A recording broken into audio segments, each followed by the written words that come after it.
지난 6.27 대책에 이어서 9월 7일 날 일요일 날 집에서 쉬고 있는데 갑자기 또 정부에서 부동산 관련된 정책이 발표가 됐습니다. 사실상 9월 7일 날 발표된 이 대책은요, 주로 공급과 관련된 대책 발표였는데 그 속에는 부동산 규제와 관련된 내용들도 포함이 돼 있었습니다. 그러니까 부동산 가격이 계속 오르다 보니까 정부에서는 계속 대출을 통해서 규제를 하고 있네요. 자, 그러면 9월 7일 날 발표된 공급대책 그리고 대출 규제는 어떤 것들이 있었고 9월 7일 날 이 대책 발표되고 나서 과연 9월 8일, 9일, 10일 이 3일 동안 과연 경매시장은 어떤 반응을 보이고 있는지 함께 알아볼 건데요. 여러분 깜짝 놀라실 수가 있습니다. 끝까지 영상 보시기 바라겠습니다. 네, 지난 9월 7일 날 발표된 주택 공급 정책 방향이었습니다. 일단은 주택 공급 목표 설정을 연 25만 호 공급이 적정 기준입니다. 수도권 기준에서. 그런데 예상으로 볼 때 약 9만 2천 호가 부족하다는 겁니다. 그래서 9만 2천 호 이상의 추가 공급이 필요하다는 공급 대책이었죠. 그 공급 대책에는 여러 가지가 있었습니다. LH 직접 시행을 통한 주택 공급 활성화라든지 수도권 공공택지 사업 속도 제고 및 공급 여력 확충 여러 가지가 있었습니다. 네, 사실은 공급 정책은 늘 정부가 규제 정책과 함께 내놨던 정책인데요. 물론 이제 경기도나 지방도 아파트가 가격이 오를 때가 있지만 지금 문제가 되는 건 서울이거든요.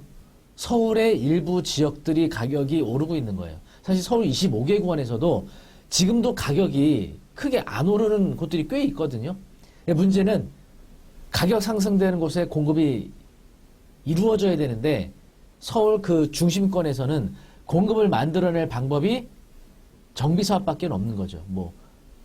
대신 이제 관공서라든지 기타 유휴부지라든지 이걸 개발하는 방법은 있지만 사실은 충분한 공급량을 확대하기 위해서는 빠른 정비사업이 중요한 건데 이 정비사업은 사실 민간사업이거든요. 민간 하는 거기 때문에 정부가 빨리 해라 마라 할 권한이 있는 건 아니죠. 다만 이제 서울시에서 추진하고 있는 신속통합기획이 그래도 어떤 행정 절차상 5년 정도 소요되던 것을 한 3년 정도 또는 2년 정도로 단축할 수 있는 이런 이제 정비사업 절차이기 때문에 상당히 이제 실효성이 있다라고 볼 수 있을 것 같습니다. 그 외에 경기도라든지 이런 공급 정책에 대해서는 시간도 오래 걸리고 이런 경기도의 공급 정책이 서울까지 어떤 부동산 가격을 안정시키기에는 좀 어려움이 있겠죠. 그러다 보니까 공급 대책과 함께 주택 대출과 관련된 또 거기에 기반으로 요즘 문제가 됐던 부동산 시장 질서를 어지럽히는 이런 부분들에 대해서 규제를 하겠다 이런 대책이 함께 포함이 되어 있었습니다. 먼저 부동산 시장 감독 기능 강화로 되어 있죠. 민생 저해하는 부동산 범죄에 적극 대응할 수 있도록 조사 수사 관련적 신설 추진 이렇게 되어 있습니다. 그래서 국토부 금융위 국세청 경찰청 금감원 여기가 합동으로 하는 조직을 신설하겠다 이런 내용이죠. 그래서 가격 띄우기라든지 허위로 매매 계약을 통해서 실거래가를 띄웠다가 삭제하는 이런 가격 띄우기나 다운 계약이라든지 이런 것들에 대해서 처벌을 하겠다 이런 내용입니다. 그리고 주택 매매 계약 신고 관리 강화죠. 향후에 공인중개사가 주택 매매 계약 신고하는 경우에 계약서, 계약금, 입금, 증빙자료 제출 의무화 하겠다는 겁니다. 그리고 고가주택 여기 예로 20억 이상을 들었는데 사실 세법상으로 이게 12억이잖아요. 근데 갑자기 20억이 딱 튀어나왔어요. 고가주택 20억에 대한 기준이 뭔지 모르겠지만 신고가 거래, 법인자금 유용 의심거래, 집중조사, 탈세 혐의자에 대한 세무조사를 강화하겠다는 겁니다. 그래서 내가 이 특정 단지에 대해서 매매로 신고가를 찍게 되면은 결국은 세무조사 대상이 될 수가 있어요. 그러면 결국은 비싸게 사면 안 된다. 그런 겁니다. 근데 매수자 입장에서는 싸게 사야 되잖아요. 그런데 어쨌든 여기서 매물이 없으니까 한두 달 전에 거래했던 실거래가로는 지금 살 수가 없는 거잖아요. 매도인들이 결국은 이거 신고가라는 게 매도인들이 가격을 비싸게 내놓으니까 매수인이 신고가로 거래를 하게 되는 거잖아요. 근데 이거는 매수인 잘못은 아니죠, 사실은. 매도인이 가격을 올리는 건데 그런 문제가 있죠. 그래서 취득자금의 흐름과 원천을 추적해서 가족, 친인척 등에게 차입금 위장증여, 법인자금 부당 유용 등 이제 세금 탈루 철저하게 조사하겠다 이런 내용입니다. 그리고 자금 조달 계획서를 개정을 하는데 자금 조달 계획서 제출할 때 대출 유형을 세분화한다는 거죠. 주택담보대출, 신용대출 그 밖에 대출이라고 돼 있던 것을 개정은 사업자 대출, 해외 금융기관 대출 요걸 포함을 시키겠다는 겁니다. 요거까지 작성하도록.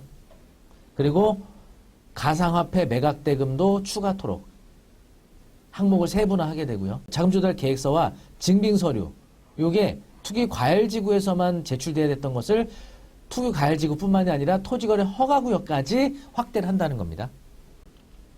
근데 여러분 요 자금조달 계획서 경매로 낙찰받는 경우에는 해당이 안 된다는 거죠. 이게 경매에서는 예외입니다. 그렇다고 뭐 경매로 탈세해도 되느냐? 이건 아니죠. 그 다음 이제 중요한 게 바로 이 대출 규제입니다. LTV 강화. 규제적이 50이었잖아요. 40%로 내리는 거죠. 50을 40%. 10%포인트를 이제 내린 건데 이게 사실 시장에 미치는 영향은 크지 않을 것 같아요. 강남, 서초, 송파, 용산구에서 LTV 10% 줄어드는 건 뭐 가격에 미치는 영향이 크게 없을 것 같고 사실 이게 크거든요. 그동안 이제 부동산 투자자들이 일반 가계대출 통하게 될 때는 DSR도 적용이 되죠. 거기다가 지난 6.27 때 대책 발표된 거로 인해서 기존 주택을 보유하고 있던 분은 처분도 해야 되고요. 전입도 해야 됩니다. DSR 적용에다가 기준주택 처분, 신규주택의 취득주택의 전입 이런 것들이 필요했는데 매매나 임대사업자를 통해서 대출받게 되면 이런 걸 적용을 안 받았거든요. 그래서 투자자들이 이 사업자 대출 통해서 전입 안 해도 되고 기준주택 처분 안 해도 되고 DSR 적용도 안 되고 이렇게 대출을 받아왔던 거죠.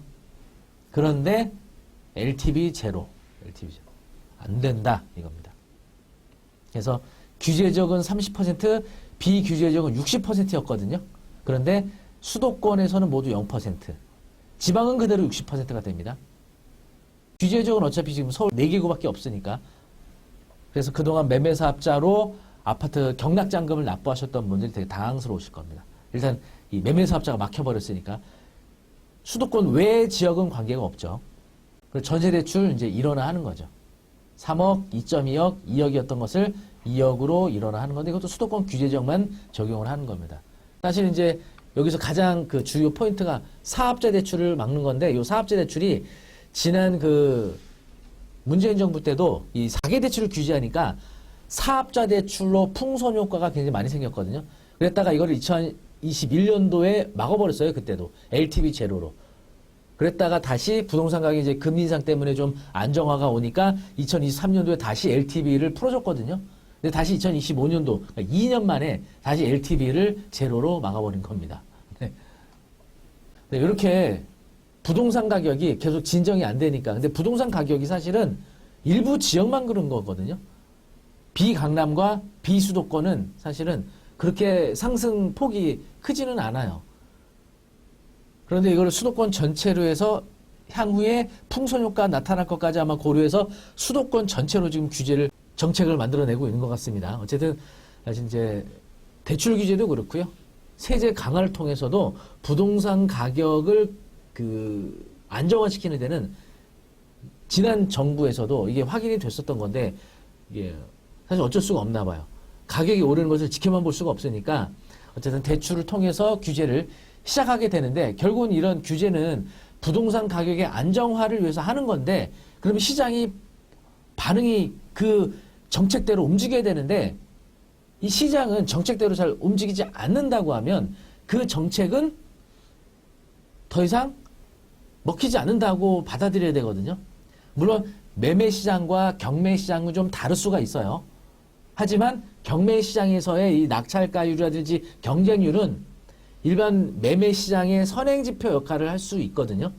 그래서 9월 7일 발표되고 나서 바로 다음 날인 9월 8일 그리고 9월 9일, 9월 10일 날 낙찰된 물건들 중 일부를 한번 보시면 과연 이런 정책들이 시장에 영향을 주고 있는지 판단하는 데 좀 도움이 되실 것 같습니다. 잠실에 있는 리센츠 아파트입니다. 네. 엘리트라 그래서 엘스, 리센츠, 트리지움 요 이제 세 개 대규모 단지가 몰려 있는 곳이죠. 보시면 이제 전용이 25평, 33평짜리입니다. 감정가 24억 9천인데 이게 실제 현재 시세보다 매우 낮아요. 이게 아무래도 이제 감정되는 시점에 비해서 시간차가 발생하다 보니까 가격이 상승을 했잖아요. 이게 9월 8일이었거든요. 입찰 결과는 27명이 들어가서 33억 6,900이 됐습니다. 거의 감정가에서 한 8억 이상을 더 썼습니다. 네. 굉장히 높이 됐죠. 다음에 당산동에는 레미안 당산 1차. 이것도 33평 아파트입니다. 요거는 13억에서 3번 유찰돼서 10억 4천까지 떨어진 물건이거든요. 9월 9일 날. 요 당산 레미안은요. 여기 위치하고 있습니다. 당산역 도보권에 있고요. 여의도 가깝고 여기가 한강 조망이 됩니다. 여기 한강변 그 노들로 따라서 이렇게 길가 따라서 건축되어 있는 아파트여서 한강 조망이 가능한 아파트입니다. 경쟁률은 62명 나왔습니다. 62명. 예, 엄청납니다. 그리고 낙찰가는 13억 5,399만 원. 감정가를 넘겨버렸습니다. 경매시장에서는 이런 일이 되게 자주 생겨요. 그래서 감정가가 시세보다 낮다고 하면 기다리지 말고 1차 때 들어가는 게 더 나을 수도 있는 겁니다. 그리고 9월 10일 날 입찰했었던 방배 이편한 세상, 요거는 61평입니다. 대형 평수. 사실 이런 대형 평수들은요, 그동안 경쟁률의 낙찰가 이렇게 높이 안 나왔거든요. 24억에서 유찰돼 갖고 19억 3,600이었습니다. 50명이 들어왔습니다. 그러니까 이런 대형 평수에 이렇게 경쟁률이 몰리는 거는 되게 이례적이에요. 25억 1,200. 결국 이것도 감정가 넘어가잖아요. 감정가 24억 2천이었는데 한 1억 정도 더 썼습니다. 50명이 들어가서. 네, 어마어마합니다. 아파트만 그러냐? 자, 다세대입니다. 후암동에 있는 다세대예요. 4억 500짜리거든요. 9월 9일 날. 자, 요 다세대가 위치하고 있던 거 보여드릴게요. 어디에 있던 다세대인지. 바로 동후암 1구역 신통기획으로 후보지로 선정된 곳이거든요. 여기에 있었던 물건이었습니다. 서울역 남산타워 가까운 곳에 위치하고 있습니다. 경쟁률 35명. 낙찰가는 6억 6천. 감정가에서 2억 6천을 더 썼습니다. 예, 어마어마합니다. 그 다음에 합정동에 있는 아주 오래된 연립입니다. 사진 보시는 것처럼 노후가 굉장히 심해요. 대지가 한 10평 정도 되고 건물 전용면이 8평 되는 아주 작은 감정가 2억 1,300짜리예요. 9월 9일 날 9월 7일 대책 발표하고 나서 이틀 만에 2차를 진행했었던 물건이거든요. 바로 해당 물건이 있던 곳은 바로 여기입니다. 합정동 모아타운. 합정역하고 도보권에 있고요. 한강 조망이 가능한 아파트가 되겠죠. 여기 아파트가 들어서게 되면 한강 조망이 가능할 수 있는 곳이었던 겁니다. 경쟁률은 52명, 낙찰가 4억 9,800, 거의 감정가에서 2배 가까이 씁니다. 경매시장 아무런 영향이 없습니다. 물론 이제 지역적 편차가 있고 물건의 투자 가치에 따라 다를 수 있지만 627 이어지는 9월 7일 대출 규제에도 경매시장은 흔들리지 않고 있는 것 같아요. 사실 지난 그 정부 때는 뭔가 강력한 규제 정책이 나올 때마다 경매시장이 짧게는 한두 달, 길게는 세네 달 정도 위축이 되면서 낙찰가율 경쟁률이 내려가는 현상을 보였는데 지금은 아예 거의 영향을 안 받습니다. 아무래도 이제 투자자들이 학습 효과가 생기지 않았나 싶어요. 그리고 사실 이제 노후된 빌라 재개발 구역 안에서는 대출을 받아야 된다 그러면은 실거주를 해야 되거든요. 627 대책에 따라. 사실 매매사업자 대출을 받았으면은 실거주 안 해도 되는데 결국 매매사업자 대출이 막히면서 가계대출을 이용해야 되는데 저 노후된 그 구축 빌라에 실거주하기 어렵잖아요. 그런데도 왜 이렇게 많이 들어가냐? 아마도 대출 안 받고 현금으로 납부할 수도 있는 거죠. 그러면 실거주 안 해도 되고 기존주택 처분 안 해도 되니까. 이건 대출에 관련된 문제였잖아요. 그래서 과연 이렇게 돈이 많은 사람들이 많이 있나? 생각해보면 많은 것 같습니다. 그럼 유튜브 영상 보시는 분들이 왜 나만 돈이 없나? 이렇게 생각하실 수 있는데요. 하나하나씩 또 해나가시면 됩니다.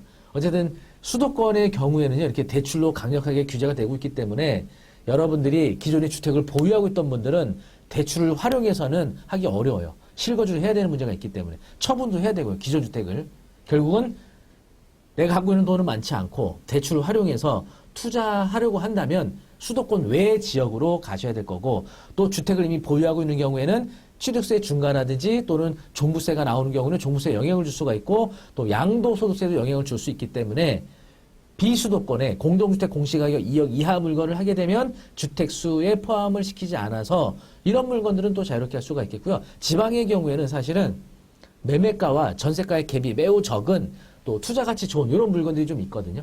네, 이런 물건들 다음 시간에 제가 몇 건을 소개해 드리도록 하겠습니다. 그래서 물론 이제 지방 아파트 투자라는 건 굉장히 신중하게 하셔야죠.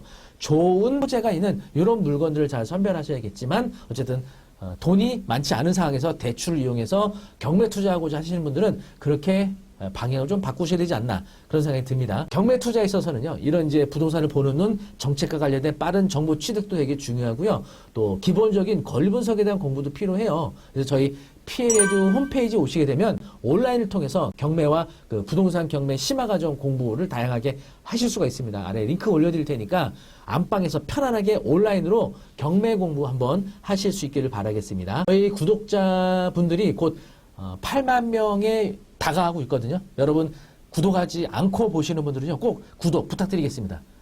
8만 넘어갈 수 있게 여러분 도와주시기 바라겠습니다.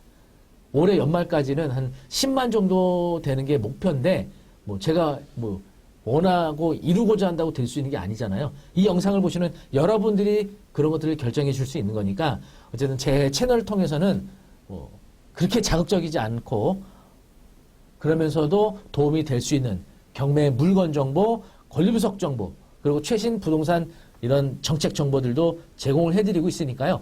구독하고 알림 설정 해놓으시면은 경매 투자하는 데서 크게 도움이 될 수 있지 않을까 싶습니다.